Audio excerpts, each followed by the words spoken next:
Okay, so for our project, we decided to build an online house log, taking and using Quantrell as an example.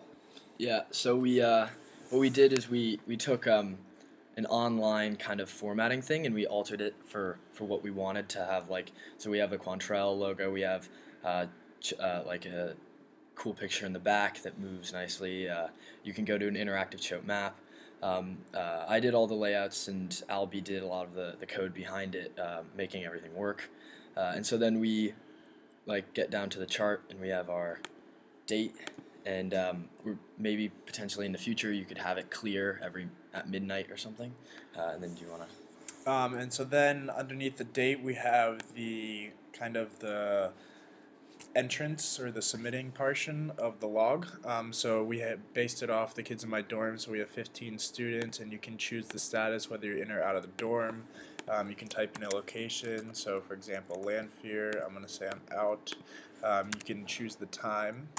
I'm going to say I'm out, yep.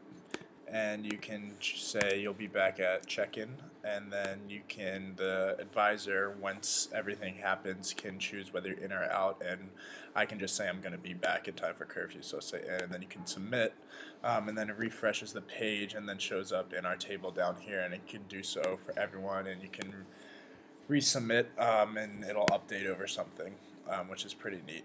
And so we also used PHP for that in a database. And we also have an announcements portion, so an advisor or anyone in the dorm could make an announcement, say, check-in is at 10 o'clock tonight, and then they can just submit it, and then at the top of the page we have a banner where the announcement shows up, so that right when somebody looks at the page, if that's what they're wondering, they can see the announcement right away. Um, Yeah. And then Teddy can And talk about down here. And then I wanted to, the more you add to a page, like the more uses it can have, the better, the more like is worth, or the better it will be. So like you could literally, if you realize, oh, I need to email my advisor saying I'm late, here it is. Like if you need to access a club thing, if you need to go to Canvas, like it's instantly at your fingertips. And all of this stuff, so like you make that banner, if you were to go to this same website or go to like the same database and you pull that up, all of this information will stay. And that's honestly how it works. That's the main part, and you can Yeah, and continue with the so code.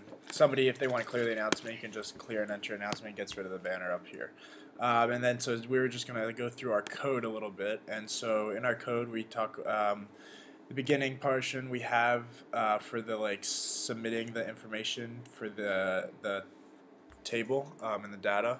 And then something interesting we have is Teddy figured out how to get it so that we can have each date show up just for that day. And then we also have some styling parts, the drop down menus for more using the HTML. And then we also have some PHP code, which you, Ms. Hoke, helped us out with and helped us learn, so we can access the database from our SQL, MySQL, and we created 3 different ones there. So one for a dorm, one for a logbook, and one for an announcements. And Down here. do you want to? Yeah. All of them. And also, what I kind of, I mean, I liked how we split it up. I don't know if Albie had too much of the work, but so Albie did all this PHP code, which is also, it's super difficult. I did a lot of the HTML, and then I learned some of the JavaScript is like the date or some other design things, and then the CSS is other design things. So none of this was done in Java. This was all done a regular thing. And then here are the just the hyperlinks, which are surprisingly just very easy to make and work very nicely. So do you want to talk about the database, or you finish the? Yeah, and so we have our database, and so we have, like I was saying, a logbook, an announcement part, and also a dorm part. So in the future, if we want to do it for multiple dorms, then in our website we could have possibly a drop-down menu for a beginning website. You can choose the dorm. We're also thinking if we wanted to get more advanced down the road, if we wanted to take this to more realistic use, that we could have login credentials and get access to the school's database and get permission.